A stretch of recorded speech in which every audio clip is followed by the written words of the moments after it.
As a beginning teacher, do you have any struggle? Sometimes I might struggle with my specific subject content knowledge. Okay. Because I'm sure for us PE teachers, we are rather proficient in at least one sport.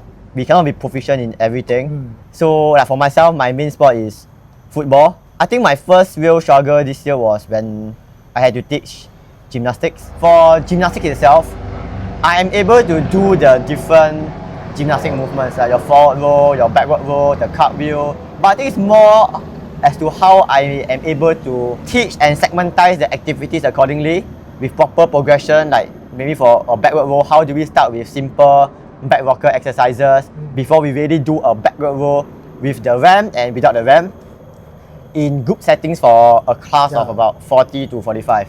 So I think that was my first main struggle in terms of subject content knowledge. I was not a territorial invasion kind of person. I was a badminton player. I feel very stressed out when I have to teach sports like floorball, which I've never played before.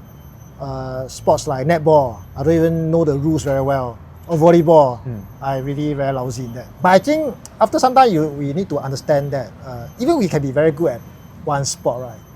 Now when we start teaching, we are still a beginner. So if let's say I'm a very good badminton player, so if I teach badminton, I'm still a beginner in teaching badminton. And I realized that it may not be a bad thing to be not so good in the sports, because I remember when I taught badminton, right, I tried to teach the students the way I was taught. Wow, the footwork, the smash, the wrist work.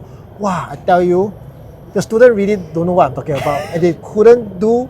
I forced them to do the footwork until they're all like professional footwork. But when they play the badminton, everything is totally not what I taught them.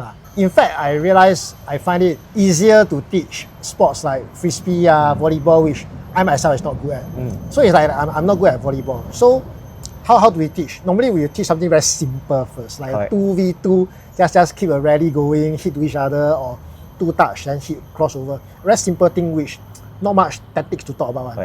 Yeah, but that helps the students, because to the students they also cannot handle so many different concepts and tactics. So let's keep it simple, and as I learn how to teach, my students also have that time to slowly learn. Not like suddenly, you have to do this, you run here, run there, then all the tactics, and suddenly the student also blur, also don't know what I'm talking about. In fact, even like teaching badminton, right, I had to keep lowering my expectation, lower and lower. Every year I have to tell myself lower, until a point that now if I teach badminton, it's all about rally. Keep the shuttlecock in the air, for about 4-5 lessons. Until I see them ready, then okay, try to move your opponent a little bit front, a little bit back.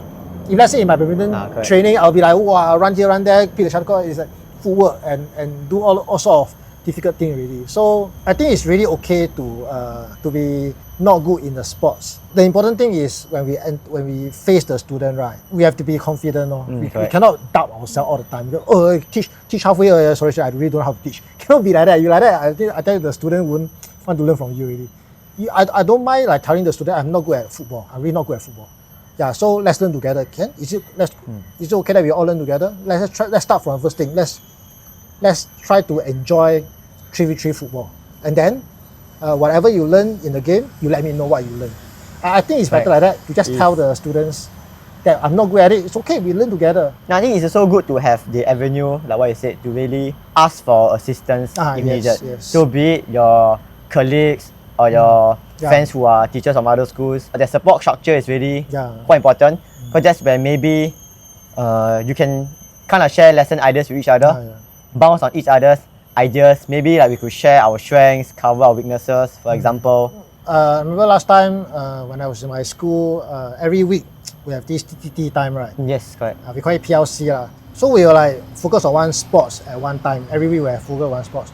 So one person will try to teach, and then we share ideas how to teach the sport. Then we play the sports together. So we will like play the sports together, learn how to play. I think learning to play is good, because sometimes when you are in the lens of a student, you might see things differently. Because maybe as the teacher, you might assume your instructions could be very easy to follow or very specific to students. But actually, in a matter of fact, it might be too much for them to handle. That's why they're not doing what you expect them to do.